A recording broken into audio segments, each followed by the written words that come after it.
Six Nations is firmly in the rear-view mirror as all four provinces return to URC action over the weekend. Leinster and Munster recorded bonus point wins, but there were disappointing double-digit defeats for both Ulster and Connacht, so that leaves us with plenty to discuss on the latest episode of the Left Wing podcast. Will Slattery here with you, and I'm delighted to be joined by Luke Fitzgerald. Luke, how are things? Good, Will. Is the studio lonely there without me? Lonely and cold as well. I know the aircon is blazing, so I have my thick winter jumper and a big collar on to keep me warm. I thought that is that Tom Crean? No, it's Will Slattery. No, yeah, I'm rocking it well. Yeah, URC action. It's always funny, switching from Six Nations back into club duty. Lots of big games to come over the next couple of weeks. Obviously the province is all in action over the weekend. But first, before we get into all that, a story that intrigued me over the weekend when it came out is that it looks like Leinster could be going back to Croke Park, 15 years later, if they progress in both competitions. You'd expect them to maybe get at least one day out in GAHQ. You obviously played in, the most famous, probably Irish club game ever that was in Croke Park. But I'm pretty sure you have mixed memories of playing in the stadium generally, just from an atmosphere perspective. Am I putting words in your mouth? You're not? No. I think it's like it was unbelievable experience to have done it. I mean, it's something that you think you give up when you head the rugby route, or I suppose the soccer route, when you're a young kid, and to have got to play at our national stadium was a real treat. But look, it's a bigger pitch than a rugby pitch, so I think it doesn't really. I think atmosphere-wise, it doesn't necessarily lend itself to an unbelievable atmosphere there. Obviously there was a few occasions where it was unbelievable, that the English feet touching the turf. I think I'm going to say it was 07, 08. I can't remember which one it was. 07, yeah. 07, yeah. That obviously sticks out as an unbelievable kind of atmosphere. But other than that, I would think the crowd is just a little bit far away from the pitch. It was difficult to get your bearings. I thought particularly, I remember talking to the kickers about it. It kind of ended up being an advantage for Ireland. In that our kickers got used to kicking into kind of space behind the goalposts, if you get me. Usually kickers would use kind of hoarding behind the goals or something behind the goals to kind of aim at. And because the posts were so far back, or there was so much empty space behind the goals, I think the opposition kickers found it very difficult. Our guys got used to it, but that was kind of my impressions of it. I also thought it was a weird surface at the time. I think they've improved it, but it was very hard. It was really slippy. For whatever way, I think they might have a mix between kind of natural and I don't know, is it a type of plastic or something there? Something anyway on the pitch. And I remember it was really difficult to get your footing there. I think lots of guys had lots of difficulty with that. So there's a couple of things I probably remember. Probably, yeah, you're right. Probably more negative than positive. It sounds like the worst stadium. People give out of the Aviva. You're making Croke Park sound like the worst place to play in the history of rugby. No, that's not the intention. I think just for rugby, I just think the pitch size is the big thing for me that stands out. Will I do want to round out the point and make sure that people know I do feel I felt very grateful to have had the opportunity to play there, and certainly had a few great days out. I mean, we had some great days out there during 2009, of course. So yeah, good memories from there, and actually did very well for the most part there. But I do think Lansdowne Road or Aviva, whatever you want to call it, is a better fit. For rugby, despite them forgetting to build one side of the stadium, it's still a better fit pitch wise. The atmosphere must have been absolutely it's funny because I was at a lot of those games, and I remember obviously you were playing in them, so it was a different perspective. My memory of it was that the atmospheres were all generally pretty good. Like that French one in 2009 when Heathcliff scored that try, Driscoll scored a great try, and Ireland beat France for the first time in a long time. My memory of that is the atmosphere was electric, and you were playing in that game as well. And obviously Leinster Munster speaks for itself. And I don't know. It's you obviously had a first. Maybe hand. a picky, Will. Yeah, maybe a picky. I think. Do you know what always stands out to me about Six Nations atmosphere-wise is maybe I just compare everything to Millennium. I just that's just such a good stadium. Like it's the only place I've played where you literally you can't talk to anyone. Like there's people you're like shouting. If you could be standing right next to someone shouting into their ear, and they still might not hear what you say. That is a proper atmosphere. So maybe I'm being a bit picky on it there. I said in the previous point, we had some great days out there. Usually when there's a win, generally speaking, the atmosphere is pretty good. But if you're asking me, is it up there with the best I've played? I'd still say I'd have it below Loftus and I'd have it below Millennium. And I think I'd probably have it below the Aviva on, say, some of the New Zealand matches.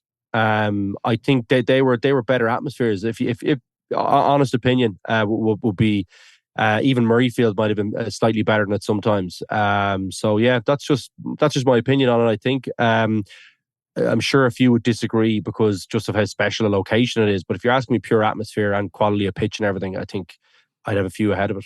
Well, it'll be interesting to see if they get a few days out. Like, there is a possibility if Munster and Leinster win their way to the semi-final that we could be having that game 15 years on, Leinster-Munster once again. Now, there's a lot of rugby to be played between now and then. Obviously, we haven't even got to the last 16, but that would be pretty tasty. It was funny, Robin McBride, the Leinster forwards coach, was discussing it in a press conference the other day, and he said, I have a pretty good record there myself, because he played on that Welsh team that won. Yeah, it was funny when Warren Gatland first campaign in charge, and they won the Grand Slam back in 08, which I thought was funny. Moving towards the provinces now, all back in action over the weekend. Leinster beating Zebre, nothing massively of note from the game. But I want to ask you one thing as we move towards like Leinster playing the Bulls on Friday, which is set to be an absolute cracker. Two locked and loaded teams, it seems, and then we're going into the Champions Cup after that.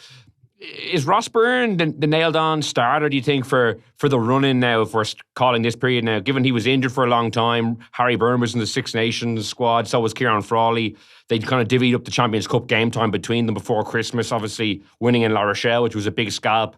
Now Ross Byrne is back fit. Like, how do you see that shaking up over the next couple of weeks? Because it goes Bulls, then Leicester, and then potentially could be La Rochelle or the Stormers if Leinster beat Leicester. So there's some very big games to come just in the next even 3 weeks. Yeah, look, I think it's Ross Byrne, Will. I think he was pretty measured on the weekend. He's led the team through some tricky fixtures and through a few cup campaigns already. So I think he's the man in possession, I think, despite being out injured and not being in Irish squads. I think that Frawley's not in the conversation, which is interesting because he had the best Six Nations out of all three. Obviously, Ross didn't get a chance, but that's always the interesting thing about Frawley's situation, isn't it? Is that he's playing 15 on the weekend, and it looks like he fits in wherever Leinster need him, but nothing is going to be fitting in for what he needs to start in the big games. So yeah, that's where I think Frawley, he's relying on an injury. And both of those guys are fit, I think, for the next couple of weeks. So yeah, he's either on the bench or not in the squad. So tough for Frawley, playing some very good rugby. But he'll be the last one in the slot. I think they'll pick Harry Byrne ahead of him, actually. And he's obviously played some Six Nations. He's had some time in there in Six Nations. So I think he'll get the shot there second in. So yeah, look, that's where I see the pecking order. Not necessarily where I think it probably would have been but for different reasons. But that's where I think Leo Cullen will see it, and that's how he'll pick it. Don't know. Do you have another opinion? No, I agree with you. I actually think Frawley might be injured this weekend. I think he picked up a foot injury at the weekend, so I think he's looked like he was limping all right. Yeah, I think he's 50-50. But no, I agree with you. Like, I feel like Leo Cullen has always picked Ross Byrne when he's been fit in the last couple of years. Obviously when Johnny Sexton was out as well, it was the same thing. His use of Frawley has always been as a utility player, as you said, plugging in when he needs him. And he likes Harry Byrne as well. Like, he's tried to give Harry Byrne a lot of opportunities. Unfortunately for Harry, he's picked up a couple of injuries at different times, like in warm-up, I think, before a European game a couple of years ago, which probably set him back a little bit. So yeah, no, I agree with you. I think Ross is going to be wearing the 10 jersey on Friday night in that big game against the Bulls, 1 versus 2. And then obviously we're into the Champions Cup after that. Like, generally, how do you think Leinster are set? Because it's funny, obviously Ireland ended up winning the Six Nations, but going into that tournament, I did have a few qualms about Ireland, because I didn't think Leinster were kind of squeaky clean or quite as good as they had been at similar periods of the season going back the last couple of seasons. So now that we've gone through a Six Nations campaign, they have a relatively clean bill of health. They have pretty much everyone to pick from for the most part. How do you think they're set for the next couple of weeks, as I mentioned, some of those big matches? Yeah, it's interesting, isn't it? I mean, I think I feel like I've talked a lot about that second half performance against Scotland, and that being far nearer to what Ireland need. But I also think that's kind of far more to what Leinster need as well. I think that directness that they had in the second half is something that'll be important for Leinster. I think they've gone away from that a bit. They've fallen in love with the pass out the back a little bit, and not kind of earning their way around teams, which I do think is still a thing. You blue in the face saying that, and most rugby commentators are, really, aren't they? It's nothing new. But even against Zebre, now I know it's Zebre and the temptation can be there. So I don't know whether I'm reading into this too much, Will, but I felt like they did use that out the back option an awful lot against Zebre as well. I don't know if you noticed that. And I think they were employing kind of a longer pass to that first pod player. So the first forward carrier in the pod, he has the option to go short, carry himself, or go out the back. That longer pass is something that Sexton, I know, had moved away from. I know Joe Schmidt was big on that as well. And I know Lancaster was bigger on it as well. So, they want shorter passes because it gives the opposition teams who are going to be coming racing up in their face less time to get up there. So I wonder, is there a couple of things there? I wonder, will we see the same issues for Leinster kind of stuttering a little bit in attack? That's something that we'll be watching. I'm sure you will be too. So I thought, they were decent against Everett, but they still had their issues here and there, I thought. And I thought that was maybe the root of some of the issues. And I thought the same with Ireland. So I wonder, will they be a bit more direct? Like, I would just be using that pack just a little bit more aggressively, I think, is probably how I'd put it. Because I just think that bench depth that Leinster have, it's pretty much they have pretty much an Irish pack, or it's certainly an international pack and a half there to pick from, and I just think they're not using that aggressively enough. They're just using the ball playing a little bit too much. So watching that space closely. I think as well, the defense, like how will they get back into things when they come back from Irish camp? Yes, it's a pretty aggressive defense there too, but I think Nienaber's is certainly a step up. It's a la kind of Jones and England, that kind of really racing off the line. So how will they integrate back into that? Will they be able to do that quickly? They may not need to do that against Leicester, Will, but I think La Rochelle is that they're in the background, aren't they, again? And I just wonder, you will need to be really, really tight against them. I just feel like they'll get the timing right this year. And having had a pretty ropey start, I just feel like they'll get it right. I could be proved wrong on that one, but that's just my sense with that group and Raj.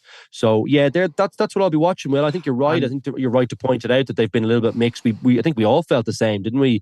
And one other thing I think is interesting, because remember we talked about it before Six Nations started, about Leinster, how many times they got held up over the line.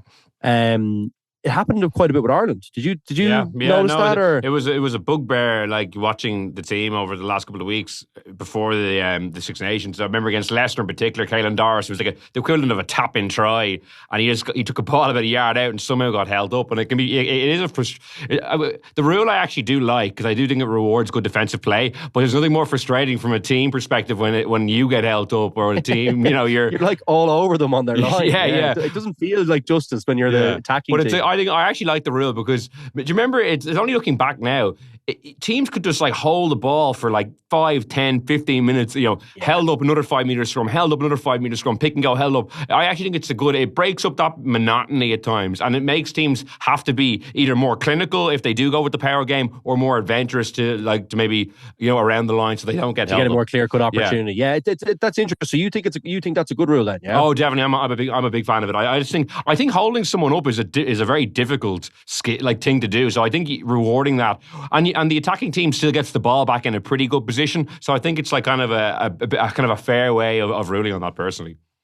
Yeah, interesting. Do you know what? Every time I watch it, maybe it's because I'm watching Leinster or Ireland mostly, that I'm like, Jesus Christ, they're getting this 40 meters back. It's still, as you say, it's still a good position. The tackle might end up being on the 22, depending on how good the drop goal is, and the chase and that. But that is interesting that we've. I always feel like it's a bit more punishing than it probably needs to be. You'd nearly be like, I don't even know how I would fix it, but I don't have another proposal for it. But I was going to say, because Ireland and Leinster tend to have a lot of the ball and a lot of attacks, they're probably getting held up a lot more than they're doing the holding up. So it probably seems a lot more magnified from an Irish perspective, because as you saw during, you know what, in the bigger games for Leinster, I've always felt like if they were on the receiving end, I'm always like, oh, do I want us having a scrum against La Rochelle? That kind of way. Yeah. So maybe on the other, if the shoe's on the other foot against the bigger teams, it might be okay. But I think certainly an interesting space they'll be in, Will, isn't it? I mean, I talked about, Nienaber was talking about kind of peaking at this time.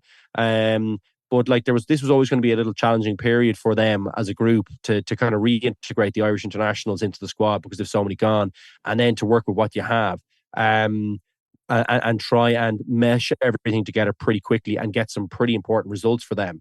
Yeah, like results wise, like I do expect Leinster to win their next couple of games and progress. But in terms of like the Neen Aber effect or his impact, obviously he hasn't had that much on pitch time with the actual first choice guys. Like he would have gotten he came in December, so he would have gotten December and maybe half of January before the Ireland players went away. I know they're only coming back in now, so like his 14-week plan, realistically, with the guys who were going to be playing the big matches later in the year, he hasn't gotten a whole pile of time there. Like, how much time do you think he needs with the frontline players before we start seeing it, really in action? Or do you think that's enough time and that we could see it over the next couple of weeks?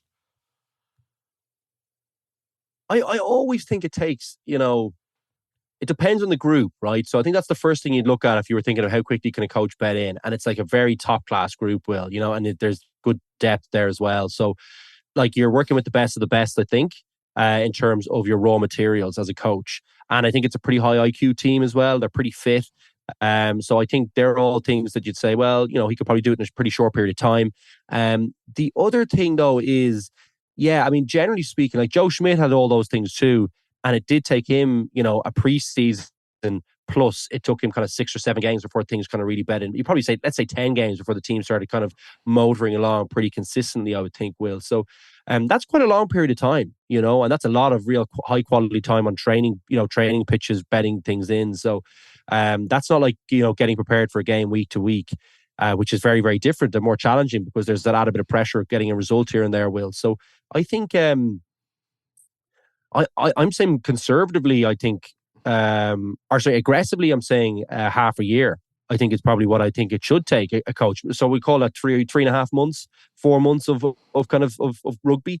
And as you say, half of that is kind of gone already, isn't it? So pretty tricky for him to do that. Like the one thing is, as I said at the start, it's probably the key thing. It's a pretty good group. And I think particularly in the league, they can afford to have a few bad games and they'll still win. They'll still get the results. So he probably doesn't have as much pressure as we're probably saying he does. And he could probably try a few things or people can get comfortable in situations where they're playing against teams that aren't as good. But still, I think the next couple of weeks, he probably doesn't have that. So this will be really a bit of a litmus test for how far they've come, I think, and how good his coaching is. Yeah, because their season really ramps up now. You have the Bulls, Leicester, if they win that quarterfinal, then a 2-match tour to South Africa, which will be with the kind of the team we saw maybe at the weekend with the frontliners, if they're still in the Champions Cup rested. Then you're going back into a Champions Cup semi-final. There's a real kind of intense 6-game block coming up that will be really intriguing. And I suppose his on-pitch kind of defensive stuff, as you say, that could be a 3.5 month job. But one thing he should be able to bring, you think, is kind of the man management elements that have been talked of so highly, like, Sia Khaleesi singing his praises or how he kind of can get the pitch of the group right and the way he speaks to the group. And that can ring out a couple of percentage points, I would have thought too. And considering how close Leinster have been to taking home big honours, like having that nous or having that fresh voice or that fresh way of motivating guys or of getting them in the right headspace, like that could be pretty vital as well, I would have thought. Yeah, and look, as well, so he's going to try and make some changes, but I think as well he's got some pretty experienced operators around him, Will. That's probably an important point as well. So it's whether he tries to completely turn things upside down or whether he waits until kind of pre-season and says, okay, well, look, this is where I can make an impact. This is where I'll really focus my efforts. And I'm going to let everyone else just continue to do what they're doing. I'd have my little bit of input here and there. So I think he has 2 ways he can go about this. I think if he's looking to be successful in the short term, the more kind of slower approach, focusing on a few kind of narrow areas, and then let's do as we do. Because I think that point you made about a couple of percentage points of improvement, Leinster only need a very, very small improvement, if even a couple of percentage points. It might even just be half a point. Do you know what I mean? That they need to improve on. If you think about, how close they've come the last couple of years, is it 3 points in 2 games, and if they're on the other side of that, they've 2 Champions Cups. So, I think, it's an interest. It'll be interesting to watch him work. I do think that, it'll be important for his man management skills would certainly come into play the next couple of weeks. They have guys who've just got married and things like that. Trying to keep them focused and happy, and they've come through a pretty heavy campaign and Six Nations where they get the win, but how do they stay motivated? So Can he turn their heads around quickly enough and refocus on what are going to be probably tired enough bodies and minds? So yeah, look, I think it sounds like he's the perfect guy for the job, but I do think he's got good support around him as well. Will like they haven't made wholesale changes there, so you'd expect a few of them to be able to have the pulse of the group as well and give him a dig out. It shouldn't all fall on his shoulders. Yeah, it is funny. Like, obviously, he's coming in with such a big reputation, 2 World Cups. And like, say if Leinster do go on and win a Champions Cup this year, he'll get so much credit as the real, like, the Messiah, the guru. He was the missing piece and to add to the World Cup. So as you said, Leinster have been so close that, like, they don't need a huge amount of change to get over the line. But he's in a good position. I feel like he's coming in, like, if they had won last year, you're coming in and you have to maintain it, or else, like, it's a massive disappointment. Where he's kind of coming in and he can kind of fall back on the, well, he didn't even get a full season, so give him a break. Exactly. So it's kind of sounds like the perfect. Yeah, exactly. Timed this one perfectly. Oh, exactly. Big time. 2 transfer stories I want to discuss with you. Firstly, it's kind of a funny one. Leinster have been linked with Taniela Tupou, the Tongan Thor, the Australian powerhouse prop. It was coming out of Australia, the reports that if with the Melbourne Rebels' financial difficulties, that potentially he could be joining Leinster over the summer, which would be a big money deal. I don't know how you feel about it. Obviously, very powerful player. It's funny, I've been watching a couple of Melbourne Rebels games at the moment. He looks woefully out of shape, so he would definitely need to get in kind of game ready if he was coming to Leinster to be a big contributor. But, I know you kind of have qualms sometimes about, the big overseas signings, maybe blocking some paths. RG Snyman obviously has already signed up for next season. How would you feel if Leinster were able to break the bank and bring this guy in as well?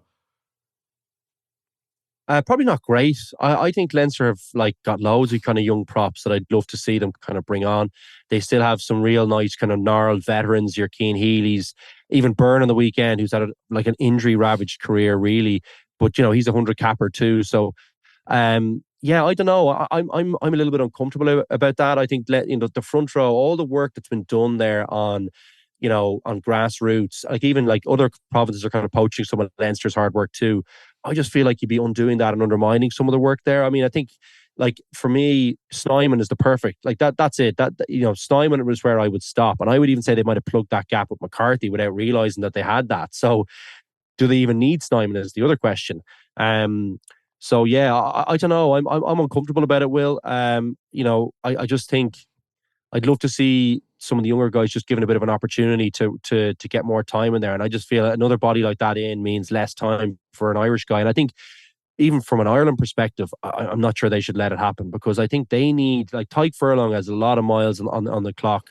He's going to be a key guy. He's a good age still, but you'd like to see someone coming in be able to take 30, 35 minutes off him. Beelum is there, in fairness, but I think Leinster have a few guys who have the potential to fill in that gap behind him, Will. So, and they have some young talent. I think that tight head for Blackrock looks pretty good as well, doesn't he?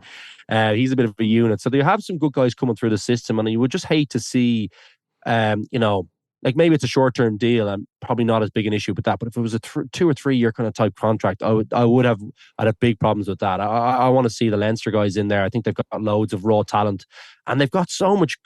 I think when you come in and let's say these guys are going to be scrummaging against Andrew Porter, they're going to be scrummaging against Tadhg Furlong, Cian Healy. I can't see a way where they don't see how to train brilliantly, but also how they don't get exposed to really world-class props, on a daily basis, and how they can't get better off the back of that as well. I think a bit of patience would be good for Irish rugby here and Leinster rugby. So, yeah, I hate to be. I mean, look, I know what they're fair. Michael worried about the size, but aren't they? Yeah, Michael Alatoa is leaving at the end of the season, tight head replacement. So, it's kind of like a like for like, except Tupou is definitely better than Alatoa. So you'd be upgrading. So you'd have a Furlong kind of Tupou 1-2 punch, which would be pretty lethal, and you'd have Snyman in the pack pretty as well. Devastating. Snyman in the pack. I see it. Their job is to win, but I think their job is also to look after the next 10 years for the province too, Yeah, because I think, if you look at the central contracts to some of the younger players like Dan Sheehan, guys like that, Hugo Keenan, who've recently moved on to central contracts, that does free up Leinster budget, you think. So maybe they have, because Tupou would be on a big deal. That would be probably 3-4, he'd be one of the top paid players in Australia at the moment. So he's not coming over here for a small contract. So you will be paying a guy a lot of money, I can see why other provinces would look at that and say, like, Leinster have a great squad and they're signing Snyman. And now this has only been linked with Tupou, and I don't know if it's linked with Melbourne Rebels and what happens with them, but it would be a very interesting signing, and I don't think other provinces would be that pleased to see Leinster being able to kind of swing that as well. Look, it'll be exciting. Look, I'm sure it would help them to win that Champions Cup that they've really been searching for. Will, I do think he would definitely help, but I just wonder, is it a short-term solution? And I think, are they panicking a little bit about these results that they've had? That would be where that's where I'm going straight away in my mind about this. I'm kind of thinking, guys, you're in good shape here. You still have loads of quality. You have, you just lost out on those games. I just don't think it's time to panic, and that's what the Snyman and that's what this would feel like to me too, and that's kind of what the Snyman feels like. Even though I think if they were patient, they look like they've fixed the problem with McCarthy. So yeah. Well, Furlong is getting a bit older. I think he'll be 32 this year. A lot of miles on the clock. Next in is it Milne after him, and I know Alato's there. Tom Clarkson as well plays. Playing him. He had a nice burst of pace in Cardiff a few weeks ago. Great blockdown and catch. Yeah. Paddy McCarthy as well. I think is someone who's on the 20s. Is he Loosehead though? I think they moved him. I think they moved him to Tide. I'm trying to remember if they moved him to. No, they moved him to Loosehead. Sorry, yeah. No, I think he played Tide. No, because they've been moving around guys as well to obviously the best suited. So it'll be interesting to watch that space. But the other big one, which came in just after we finished recording last week, was Billy Burns leaving Ulster, going to Munster. I know your feelings about Billy Burns. You talked about him a lot in this podcast, but I actually think as a backup to Jack Crowley, considering Joey Carberry is leaving at the end of the year, Ben Healy obviously left at the end of last season. I think it's a good move to have a kind of a seasoned backup there when Jack Crowley is in Ireland. Judy, what do you think of it? 100% a good move for Munster, yeah. And do you know what though? It really does. It tells you everything you need to know about what Ulster have had. Oh, doesn't it? That he's going in to be a sub at Munster. Is that fair? Yeah, but I think Ulster are also having to cut budgets and cut players. I think there's a few other players that's heading out the door as well. Yeah, but sorry, if you just think about where he's going, he's going down as a very clear number 2. Yeah. A very, very clear number 2. So that tells you they've been operating with a second class 10. He's a good player. No doubt he's a good player, but he's certainly not at the level that we're ever going to get Ulster to the next level. So yeah, look, things are pretty grim up there at the moment up north. You would hope that Richie and John Foggs and a few of these guys can have an impact, but I wouldn't be unbelievably positive about what lies in front of them. I think it looks like a couple of lean years ahead of them before they can kind of hopefully get a few young heads through the door to kind of revitalise things. It looks like it's not panic stations, but it does look a little bit like that. When you see Petrie going as well, you're kind of going, oof, Yeah, during the season as well. As in... Yeah, who's stemming the flow here? Now, I know the Bucks didn't balance last year, so, so I think they are under pressure. You are right. And I'm sure there's been a few cuts made, but, you have to feel for them. I think it's a really difficult slot that they're in, and you hope they get fixed quick enough. Look, just to come back to the Burns thing and more directly, I just think that tells you everything that you need to know about probably where he sees himself too. Like a 1 year down to Munster, definitely behind Crowley, I think. So good player. He'll be really good for Munster. I think you're right. It's a really good piece of business for them, and it works perfectly for them. And he'll get plenty of rugby because Crowley is now clearly has that 10 jersey for Ireland. So I think that works for all parties. But it probably does. I feel a bit justified in my views the last couple of years on where the Ulster folk that were saying he was going to be taken out to the next level. Yeah, but as a guy said, a good bit of business as a number 2 out half who will play a lot of URC games next year with Jack Curley on Ireland duty. Munster had a good win over in the Ospreys, bonus point win. He's been injured so much, but it's great to see RG Snyman fit again. I actually just love watching him play. He seems so much bigger than everyone else. One hand is ridiculous, freeing that with that right hand at every opportunity. And it's like he's back fit at the perfect time. Like Munster, obviously, they have Northampton away, which is a winnable, I think, knockout game in a couple of weeks' time. They're kind of back into the URC playoff positions. They can make a run there. It'd be great for him to be able to finish the season out showing what we know he can do. I thought he was really good at with the World Cup when he played. Obviously, he was kind of used as an impact second row, and he really made some impact in some of the games, in particular against Ireland. And obviously, he'll be playing with Leinster next year as well, so he won't be going away from our kind of TV screens. But from a Munster perspective, I think he could have a really big end to the season. Yeah, he could, and I thought it was good to see himself on a Hearn there. That's a great second row pairing. I'd be interested to see.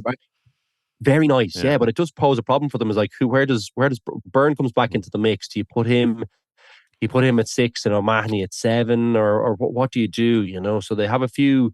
I think they're good problems to have. First of all, and it looks like, I'm sure they probably will put a Hearn at 6 just because he was so effective for them there. He has a little bit extra freedom. You know, he was when Munster were playing some decent stuff at the start of the season. I know they had lots of injuries and that, but some of the decent stuff we did see them play, Hearn was a big part of that, wasn't he? So yeah, interesting to see where they deploy him, because I think they have to play him. I don't think they can play him. I don't think he sits on the bench for them. Will do you? I think he will, because I think they'll go. I think it'll be Byrne and Snyman in the second row. I think it'll be O'Mahony 6. I think they'll have John Hodnett at 7. Like, he's a class player and they really like him, and Gavin Coombs at 8. And then you have a Hearn as this massive impact. Like, I think he's a great impact player to have. Harsh on Hearn, though. No, very harsh. And to be fair, Snyman's leaving at the end of the year. So, but I think you have to start Snyman. I think the way he's playing. Oh no, Snyman's starting. Yes, but Snyman and Byrne are starting. I think Hodnett offers so much around the pitch. I think he's a brilliant player, and I think he's been unlucky not to get into a couple of Ireland squads. He's so dynamic. So, and I think Hearn is a great impact player. I think having him to spring in the second half, like as you say, when they were playing good stuff before Christmas, like I remember, over in Toulon, I think he had a really good performance, and was it in Exeter as well? He impressed, even though they lost. I think he's been really, really good. Yeah, no, hard to argue with that when you say maybe he's it's terrible, isn't it? He's the kind of forgotten man for me too. Maybe I was looking at all the highlight stuff with a Hearn out in the wing, catching the high balls and stuff. But yeah, okay, so we watched that. Yeah, like when you say that, yeah, it would be very harsh, and they do like Hodnett. I just wonder, like, for that size and that power, your line out all of a sudden is pretty formidable as well. If a Hearn is there and you've got O'Mahony in as well, because obviously O'Mahony starts wherever they put him. But yeah, that's actually going to be an interesting little selection headache for them. It sounds like you think it's not a headache, but I think it might be. I think I might have a Hearn in there. Such a good athlete, So yeah, we watched that one closely. Yeah, look, good to have Snyman back. I thought Sean O'Brien looked pretty good too. Yeah. I've never tried one of those kind of dribbling tries. Pretty impressive. Very impressive. Yeah, great. Yeah, like it was a big risk to take, but I thought he was brilliant. So, good to see him kind of finding some form. Could be just the right time for them as well. Nash hopefully back in the mix as well. He finished Six Nations pretty strong, I thought, as well. So, yeah, I mean, the thing for me actually, which will be quite important for Munster, I think, is what happens with that. Like, does Zebo get back in time? That would cause a few selection headaches, but he was so good for them, Will. I think if they want to get to the latter stages, I think they need all those guys in the pack, which I think they look like they'll all be available, but they do need a Zebo in there somewhere, and I think that will be important, because the centre partners, for the bigger games, that's pretty set. They look strong. You've got Crowley playing some good rugby, and then you've got, look, you wouldn't be worrying about 9 for Munster, even though the two lads haven't been in unbelievable form, I don't think it's fair to say. But they're still very strong there, aren't they? So, yeah, like it's all of a sudden they look like they'd be a team you wouldn't want to come up against in a knockout match, I think, particularly their first kind of 17, 18 guys. I think Leinster will have that extra bit from 18 to 23, if you know what I mean. But I think you wouldn't want to play them on a good day. They'll give someone trouble 100%. Yeah, I think from 4 to 15 on, their team looks really, really good. Like you mentioned, maybe Zebo's back at fullback. You have Calvin Nash on one wing, Shane Daly, who's really good in the other wing. But unfortunately, like Ollie Jaeger, there was a release today. He's had to have like knee surgery. Not apparently, it was like not a serious knee operation, but he'll be out for at least a couple of weeks. So their front row still looks a little underpowered for the teams they're going to be playing against. But I do think with the team that we've outlined there and the options they have, some of the good headaches in the forwards, like that Northampton game, I think in a few weeks' time, especially after losing at home to them, like they'll have that bit of chip on their shoulder. I think it's a 12:30 kickoff on a Sunday, so the atmosphere shouldn't be like, too raucous in Franklin's Gardens at that time. Like you might quieten the crowd a little bit because it won't be like a kind of a under lights job. Like I think that's few beers in the belly at that stage. Well, you're right. It might be a little quieter. It'll be early days for you to be hitting the beer. Like I'm sure a few people will. The early kickoff. Yeah, yeah. Oh, I went to a 1 o'clock game in the Rec a few years ago, and it's tough going at that time. Like, but yeah, I think that's prime. That's ripe for like a Munster scalp, I think. But obviously, they have another game this weekend. But before we get that far, like you mentioned Ulster there. Like Richie Murphy's first game, like the Sharks away and the Stormers away, his first two matches is pretty tough as an interim manager. Especially when Etzebeth was back for the Sharks for the first time in a long time. And it's funny, the Sharks were last in the table before the weekend, but one win out of like 11 matches. And then you look at their team sheet, you're like, how is that humanly possible? Like they have Mbanambi, Am, Mapimpi, Etzebeth, Vincent Koch was on the bench, Ox Nietzsche was on the bench as well. Like they had some team when they actually get going, and like the scrums in the second half were a bit of a bloodbath as well. But yeah, like Ulster, it's like Richie Murphy in some ways I think will be a good guy to have around because he brings that positivity. Even the way I was reading his quotes before the game about how excited he was to get the opportunity to be a head coach, and he was like, I'm already looking at houses in Belfast and stuff like that. Like they might have their aspirations to get some sort of big name in, but I'm not sure if that's realistic with where they are in the finances. So Richie Murphy could be potentially a good candidate to bring back some positivity and maybe get some young guys integrated as well. Yeah, and he'll have a real good pulse for that too. Like he's quite clearly got a really good eye for young talent, and he'll have, the good thing for them as well. If you are struggling a little bit on the financial side and trying to steady the ship a little bit, someone like Murphy could be absolutely ideal for Ulster because he might have the relationships with some of the younger guys to say, listen, you're not going to be playing in Leinster, but you could come up here. You're not going to be playing in Munster, wherever it is. His two sons for one thing are on the dinner table. A 9 and a 10, he could have his halfback sorted. Like, yeah, but do you know what I mean, Will? Yeah, I think that actually he could be. That's interesting that he's talking about that long term because he's been dying for that opportunity, and I love to see the Indigenous guys get a good shot at leading the provinces. So he could be the perfect guy. He's very shrewd. He has a good pulse for the feel of a game, having been in and out half himself, pretty top quality one himself.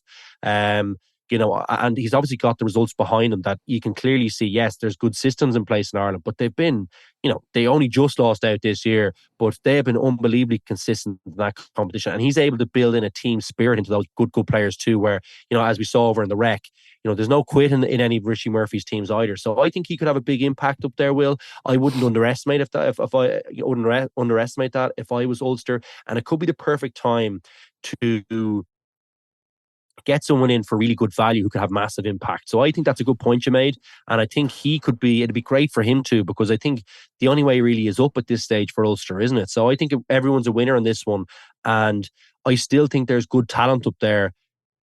I just think they need a bit back into the setup and they need to instill a bit of belief. And he could be the perfect guy who's done that. He's only really been involved in winning setups, Will. He's been whether you say it's a minor role or not, he's still had a role. From back in the early days with Joe Schmidt, coming up with different tactics. He's been around really good coaches for a long period of time. I can't but think someone as smart as Richie Murphy won't be a really good top-class coach. So, I'm excited to see what he can do. The point you make about his relationship with some of the younger players, I think, is an interesting one because, and especially with Richie Murphy's background, being in an IRFU role with the 20s and probably having, I presume, good relationships with the provincial coaches and provincial setups. Like, I'd love to see, we know there's a glut of talent coming through, like, multiple Six Nations Grand Slams, World Cup final appearance, another close run this year. Like, utilising maybe some loan deals. I know it doesn't really happen in Irish rugby, but he has those relationships. Could he get like 19, 20, 21-year-olds who aren't seeing much game time with some of the other provinces, even on short-term deals, to get that bit of experience? I don't like it's not something that's really done. Well, you'd like to think someone like Humphreys might be able to facilitate those kind of deals for him as well, because like it's just no good for us to see Ulster in kind of the I'm not going to say they're dire straits right yet, but they're not in a good place. They are in dire straits. When your head coach and your CEO leave mid-season, like that is not a good situation to be in. They're still seventh in the league, though. You know what I mean? So yeah, no, like I don't know. Yeah. They are better than that, though. They are better than that, Will. I think they certainly have the potential to be better than that, and I think that. I think it sounds like this could be a really good solution for everyone. And I just think the feeling needs to be better up there. I just think there's always been great support up there for the club. They get good turnout. Kingspan or whatever they call it, Ravenhill, I'm going to call it, just because the sponsors will come and go. But I just think, that was always a tough place to go and play. So that's always a good place to start, is that you win your home game. So Ulster should always be doing that. And then they just need to pick away 40 or 50% of their away games. and they're in a really good slot. But haven't been able to do that. They've been really, really patchy week to week. Have lost some big ones at home in knockout games over the last couple of years. Someone like Richie should be able to turn that around, I think. And I'd be backing him to do a good job up there. And hopefully just give him the time to do that. And as I was saying, I think Humphreys coming in, that could be a really lovely support for someone like for Richie to use. He should try and bed in that relationship pretty quick and say, listen, look at this situation here. It shouldn't be like this. I need some more resources, but I need them on the cheap. And also, by the way, this is good for you too, because you've more young Irish players playing in one of the top provinces against top class opposition. So this should work for everyone. The IRFU don't want people sitting in weight rooms, for the whole year. They want people out playing rugby. So, I have to think that some of the talent should get a look in at Ulster. Yeah, I am really intrigued to see how David Humphreys operates versus how David Nucifora operates, just because we haven't had an Irish person in this role who comes from one of the 4 provinces, and then like how that manifests itself. David Nucifora came in as an outsider with no ties to any provinces. So I am intrigued to see, how that works over the next couple of months. I think it's in the summer when he comes in. Or maybe after the Olympics, maybe when he's officially hitting the ground running. So, yeah, we'll watch that space. Connacht had a very disappointing defeat over the weekend. Kind of, they were down by 5 at half time, but the Lions had a man sent off. You're thinking, okay, Connacht will kick on here in the second half. The exact opposite. Like, they got absolutely hosed. And, even listen to Mac Hansen, I think he was on RTE after the game. He was pretty blunt about what had gone wrong, saying he was shell-shocked and that the team looked frazzled. And, they've a away game against Benetton this weekend. It looks like all the Italian guys will be back, and Bundyaki and Finlay Bealham won't be available to them either, so they're not getting their Ireland contingent back. Their season could kind of go off the rails over the next couple of weeks. They have Poe away then in the Challenge Cup the following weekend, which is going to be tricky. So, yeah, I think it was a really damaging defeat for Connacht and very disappointing. Yeah, but I would say it's more the manner of it that I think is probably concerning to me. I know the Lions aren't great, but they're still pretty, still, would you expect them to? Yeah, I don't know. Do you expect them to win that one? Definitely. Connacht. That's probably what. No, well, to be fair, the Lions have had an improved season. Like, they've taken some scalps. Yeah. They hammered the Sharks like 2 weeks ago or so. They've been pretty competitive this year compared to. So that's kind of what I'm saying. Like, I think I'm probably not expecting them to win that one, Will. I don't know probably why. Maybe I should, but I still think they don't inspire a massive amount of confidence. You'd be nervous watching them. If I was supporting them, I'd be thinking, yeah, this could go either way, even against the fairly mediocre teams, like the Lions. So I think it's more the manner of it, Will. I think is probably more worrying. Wasn't surprised to read. I didn't hear, but I wasn't surprised to hear Hansen's take on things. It got ugly at different points, didn't it? So some soul searching to do there. Big couple of weeks for them, and as you say, when they don't have all the resources, I mean, you have to think. The first thing that pops in my head is, does that make sense for them not to have those resources? Because you could have a couple of weeks where these guys aren't playing any rugby at all. You know what I mean? If they get knocked out. So, is that wise to not let them have access to their key guys at a crucial point? Yeah, to be fair, that to my mind is mismanagement. It's not management. On this occasion, I was reading the quotes earlier. Finlay Bealham, I think him and his partner had a child recently, so he's taking some personal time. So that's why he's not available apparently. And then Bundyaki, unfortunately for Connacht, has picked up a couple of knocks post Six Nations, just as he did post World Cup. He missed a couple of games. He looked like he was digging Pete O'Mahony's garden up pretty good. Yeah, it's if you're a Connacht supporter, like, you're seeing Bundyaki be absolutely sensational for Ireland, both at the World Cup and the Six Nations, and then like post both of those tournaments, as unfortunately to miss a couple of games, and by the time he gets back, their season could be pretty much done and dusted. He could easily have put a shoulder out with that shoveling effort, and to see it, actually nice golf swing appearance for a big fella. But Jesus, it was. I'd be tough to be a Connacht supporter at the moment, wouldn't it? So yeah, you hope that they can turn it around pretty quickly. That might have been a decent shock at the right time, but that's not my sense of it. I don't know about you. My sense is that they're under pressure there, I think. Yeah, this game I think is like their last 3 league games are against Leinster, Munster and the Stormers. So like they're probably not winning any of those. So after this week they have the Dragons and Zebre, which you presume they'll win. So this is their kind of a key game, I think, in their running. I think if they don't win this weekend, they're probably not making top 8 in Champions Cup, because they're, as I mentioned, those fixtures are tricky. So it'll be a massive game. And Benetton have kind of fallen off the pace with their Italian guys away. So with them coming back and being at home, that'll be a very tough game, I think. Just before we finish up, tricky place to go. Actually, it's a tricky place to play the fixtures. Actually, it's a real heavy pitch, kind of a weird one, and you just better atmosphere than Croke Park, is it?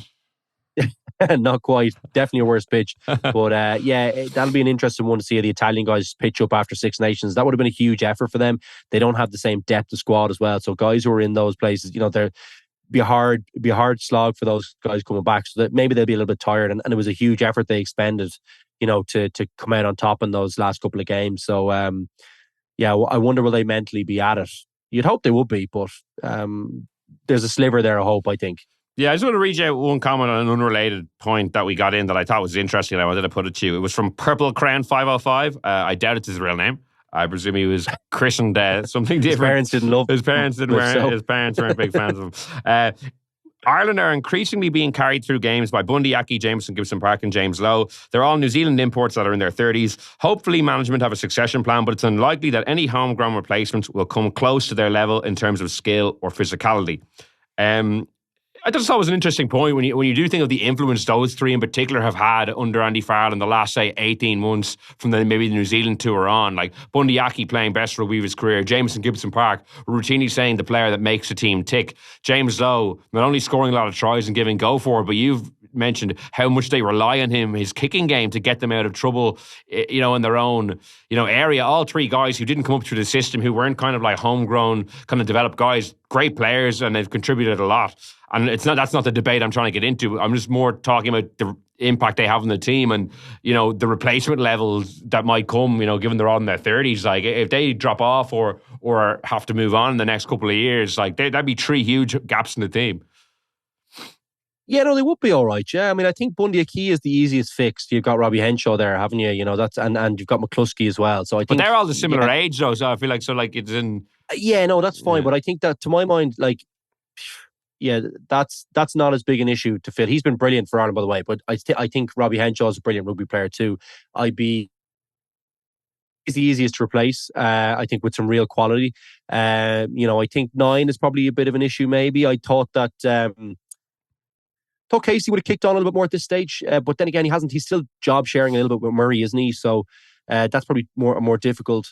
But I think that, there's some decent talent coming up around the province. I think at 9, but whether they'll get the game time is kind of tricky, Will, isn't it? And there's no real standout candidate at this point. So yeah, 9 is definitely an area where he has a huge impact on the team and the pace that they play, and it's pretty important that they can play at that pace because. We're a physical team, but we really rely on our fitness and our skills. And if our 9 is, able to give us that really quick platform and really snappy delivery, it makes a big difference to how we kind of can overcome different teams and overpower them, I think, and play to our strengths. So he's the hardest one to replace, I think. Lowe is pretty hard too. He's got that real power, hasn't he, combined with the skills.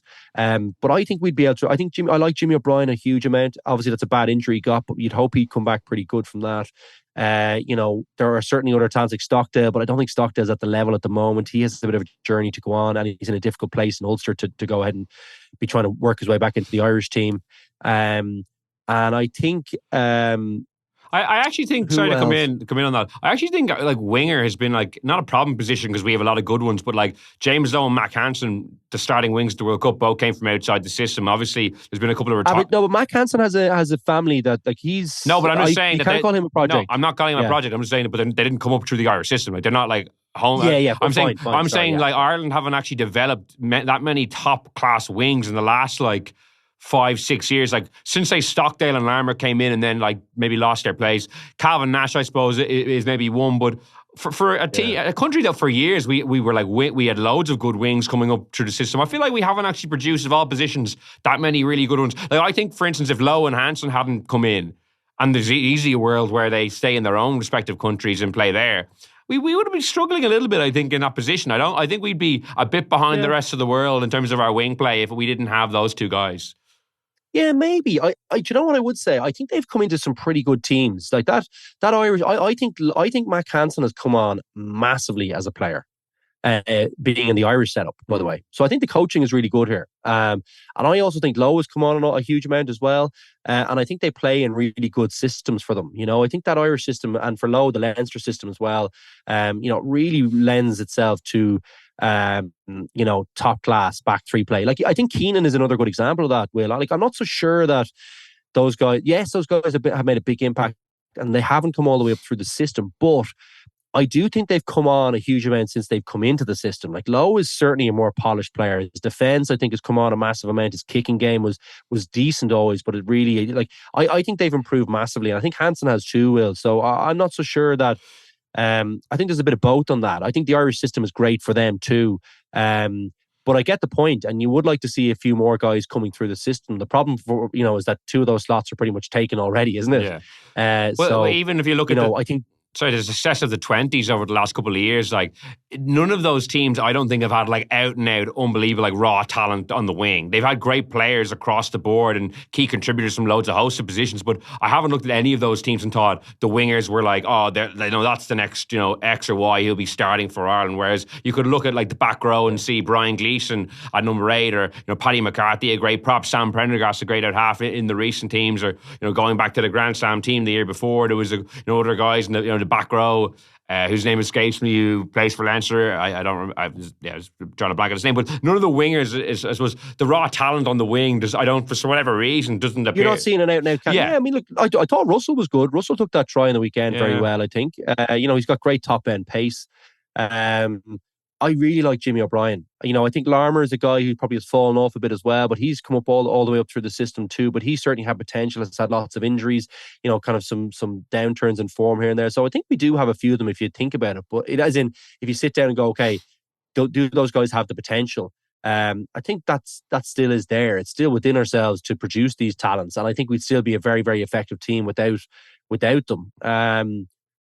But yeah, it's an interesting one. I would say we've given a huge amount to them too. So I think they wouldn't be the same players if they hadn't come here either. So it's a tricky one. It's whether you stick with what you have and trust it to come through and give it more opportunity, or do you say, well, no, there's someone who's a few rungs ahead, and if we just polish them up a little bit in our system, they'll be like top class players, which has worked for them right now. That's what's working for them. So, I think as well, it's not that long ago we're talking, like, Balakoon has been injury ravaged. He's still come up through the system. He's high quality. Zebo's come all the way up through the system, and he's older, but he's top quality. I think Stockdale, like, he was a top try scorer in the competition a couple of years ago.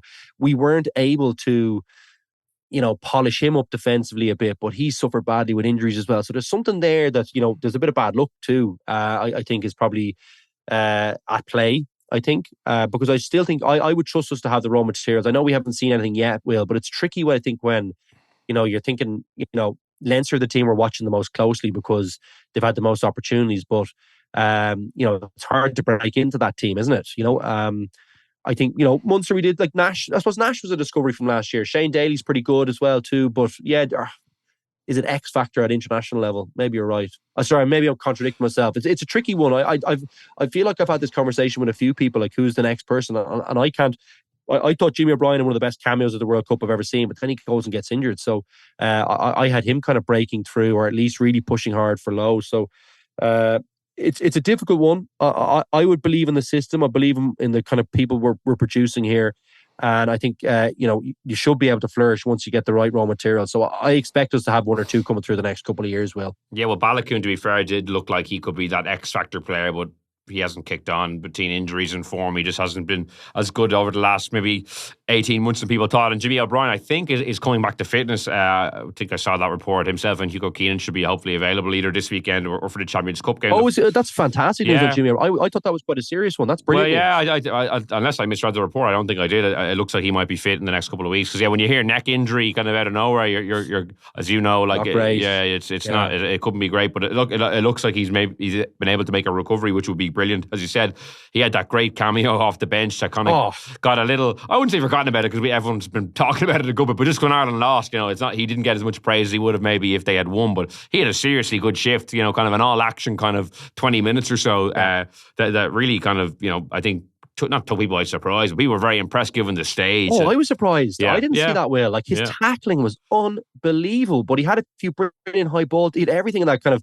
20, 25, 30 minutes. He was unbelievable, I thought, there was a period in the game where he everything he touched turned to gold, and his tackling was off the charts. So, well, he's very well rounded, because he actually started his career as like a centre and a fullback coming out of school. So he actually kind of came to the wing, not by accident, but as like he has. I know the feeling, Will. Yeah, exactly. Yeah, same as yourself. Like, so he's a great footballer. Like, he's a good kicking game. He can tackle. He's a good passer of the ball. He's pace as well. Maybe not like top end international pace potentially, but he's a very good player. And I will be interested to see what sort of opportunities he gets between now and the end of the year, because obviously that injury kind of wiped him out for 4 or 5 months.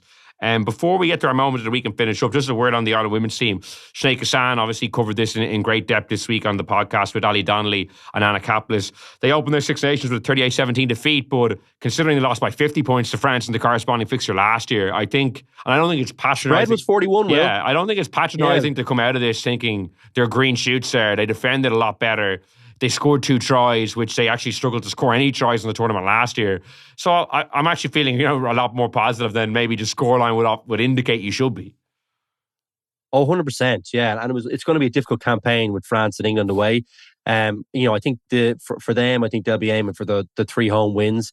I think you'd hope it's achievable, even though I know there's been a concern about them going backwards. Obviously, they have a little bit more access to the sevens players as well through this period, so that'll be positive for them as well, and that'll hopefully have a bit of an impact. But yeah, like, I thought there was a very brave performance. I think that's a really difficult France team to play against, and look, England away, I think that might be a scoreline management, kind of game for them as well. To be honest, like, England are just, the setup over there is so professional. Bringing in John Mitchell as well, like, that's a real statement. Like, that that's unbelievable. They're not messing around. Yeah. Like, they've gone and got it. A very well regarded. No, the England women are serious operators, yeah, and they're very, very professional and have been for a long period of time. So that'll be, I can't see them knocking them off away from home. A good outing there, similar to the France game, would be a big result for them. And I think they've brought through some younger people too into the squad. But I think what you'd like to see is certainly a few more of those kind of tries and things like that. They talked about, upping the pace. And playing a bit more with ball in hand, showing a bit more kind of positivity. And I think you'd like to see that in the 3 home fixtures. I think that's what everyone's going to be watching for. Well, I don't know about you, but that was what I picked up from the media before the game on the weekend, is that they were going to try and play a bit more up tempo. So France and England might not be the games to do that. But certainly the home games, that's what I'll be watching to see if this has been a good tournament for them or not. And I think that's probably what the camp thinks too. Yeah, and I think Italy, to be fair, will be a tough test. Like, they have been, much improved over the last couple of years, and like, for Ireland to beat them, that might be a step too far when they are on the journey at the moment. But you'd hope with a home crowd, and as you said, the sevens players, like having Bevan Parsons back, like Eve Higgins in the backline as well. Like, even though obviously the French game wasn't the day that they were going to be able to show their wares in a major way, given that they were going to be under the cosh, but even just the message it sends to have them back in the fold, I think is important. We've talked about this a lot, and I think a lot of people have, that not having those key people involved not only really hurts the on-field performance, but it's not good for morale, or it's not good for the prestige of, I think, Irish women's rugby, to be kind of missing key players like that. So to be able to have them involved in your first home game, people will bring their children, families might go, and to be able to see those star players involved, I think is actually massive as well. Like, let alone the impact they make on the pitch, which is obviously important. I think young girls will want to see the likes of Bevan Park. Like, that is important, I think, Will. I think that's a really good point that you make, because it's certainly a rebuild. I think there's still some questions about the structure and how things are, particularly around AIL, and how, who's playing there on a regular basis. The access that, even the players who are kind of not playing or not involved in international or kind of provincial setups, their access to play against the better players, it probably is going to be in AIL, but they don't seem to be able to do. They don't have access to them there. Those players, the top players, play very little there. So I still think they're trying to figure out the best way to, deepen the talent pool, while also kind of not completely losing sight of what funds the game and how to grow it. So it's a difficult period for them. I think, again, 3 home wins would be a really, really great result for them, and that's what I'm hoping for them. I think they'd love a bit of positivity around the women's game. I don't know about you. It's like, Irish women, generally speaking, have outperformed men pretty much across the board in sports. You think of all your Sonia O'Sullivans, your Katie Taylors, all these kind of brilliant athletes. The Irish women's rugby team should be way ahead of where it's at. Considering where the men are, there's no reason that the team should be in the doldrums, you know. So I think they need to pick themselves up pretty quickly. It'll be a couple of tough years, I think. But they still have, I think, to cling on to a couple of results just to get the positivity going around. And it's good that they have access to the sevens players. That was ridiculous, I think, and too big an ask for the likes of a Greg McWilliams to come in and try and fix that without access to your best players, I think. So good to see that they've had a little bit more access there, and hopefully it'll have an impact. Yeah, and great. I think they'll have Sam Monaghan back, their co-captain in second row this weekend, which is a massive boost. She's been one of the standout performers over the last couple of years. So to add that back into the mix as well, hopefully, at the very least, very competitive front foot performance with some good rugby. Get the ball into Bevan Parsons' hands. To get the crowd on their feet. I think that would be another major step forward. So wish them luck. And obviously, anyone who wants to listen to Sinead's podcast, you can get it in this feed as well. She'll be talking, as I mentioned, to Ali and Anna, kind of throughout the tournament, building up to all the games and reviewing them. Just before we finish up, we're going to do the left wing moment of the week in association with Bank of Ireland. I have two moments. I couldn't split them. There was a dead heat. My first one was from the Leinster game. Max Deegan's offload for Luke McGrath's try, just as he was being shoved into touch. Ross Byrne, to be fair, like an American football, like the Bush, was it called the Bush push back in the day when Reggie Bush like pushed your man into the end zone? Tush push. The tush push as well, and the Bush push. Like he kept them in field, and Deegan just did a lovely little drop off to Luke McGrath, who went over and touched. So nice. I enjoyed that. And then my other one was Sean O'Brien. That like two kicks along the sideline for that second try. The ball just about stayed in. Oh, unbelievable skill. And he got an intercept try like about 2 minutes earlier. Like Munster it really turned the game. They got three smash and grab tries in the first like 10 minutes. I was like, the Ospreys supporters were probably wondering what was going on, but they were my two moments of the week. Two great bits of skill. And when the URC comes back after a long Six Nations campaign, can be a bit of a slog sometimes, but it was great to get a couple of moments like that over the weekend. Yeah, no, fair. I have to say, I second that on the Sean O'Brien try. I thought that was, we called it out earlier on the pod, impressive skills there. Good to see him come into some form, hopefully, at a key time. My moment of the week is the Rob Russell try. I just thought lovely to see a bit of a set play. That's a real old school one. Like the double switch is one I haven't seen employed in a long time. Pretty awful defence by Zebre, in fairness, to bite on the 10 loop, like pretty shocking. But yeah, it was a lovely finish. And once Russell goes through, God, he's got some serious top end pace. You know, I think part of me thought, fix and give to McGrath, who takes a lovely support line on the inside. But backing yourself and finishing it from 50, that was always going to get my vote, I think, as a winger. I just thought it was really well finished. And the timing of the run was like, it was very well disguised pass to him, but the timing of the run was really top class, Will. So yeah, it was there was a lot of good stuff to admire about that one. Two things just to finish up. You know, you mentioned Luke McGrath's support line. I think it was his 50th Leinster try at the weekend, and because he does get those lines so well, like he's always in a good position to take a pass, like he did from Max Deegan, and he was in a position for Rob Russell. Like 50 Leinster tries is, I think he's like close to, like he's maybe, I think the top scorer ever is like Shane Horgan with like 62 or 3. And I think he's You're right. I think the Shagmeister is the top dog. I think he's closing on O'Driscoll even. Like they have more tries. Like I think O'Driscoll is in the 50s. I think so. Like they don't call him the ferret for no reason. Yeah, he's always sniffing around the try line, isn't he? Yeah, no, look, what a player Luke McGrath is. I mean, I think he's the kind of forgotten man. Had a few injuries and all that. But I think, look, I loved playing with him. Like hard as nails. Like, you know, kind of tireless around the pitch.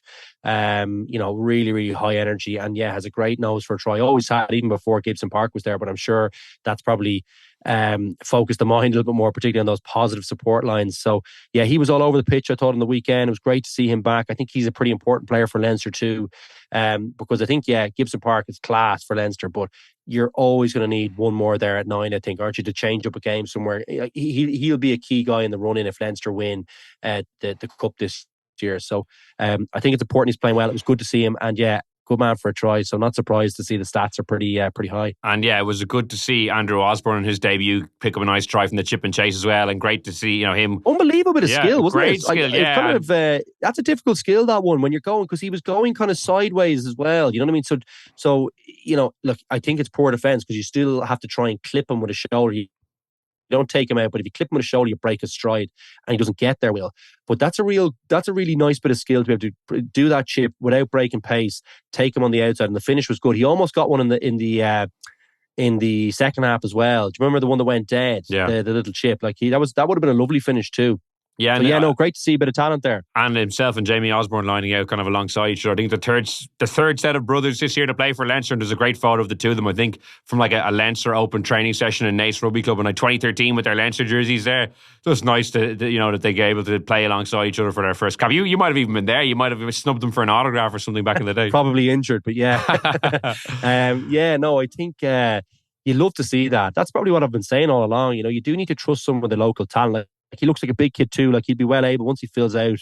I think he has he has potential there certainly as well. So good to see. I mean, that's a great. I mean, 3 brothers in 1 year has got to be some. That's really unusual. But it just shows you how much depth and talent that is coming through at Leinster, which I think they should be believing in and giving opportunities to. Well, yeah, and John McCarthy, Paddy McCarthy, Jamie Osborne, Andrew Osborne, they're 4, and the 2 Byrne brothers, of course, who are well established. But the other 4 guys, massive prospects. Obviously, Joe has played a fair bit already.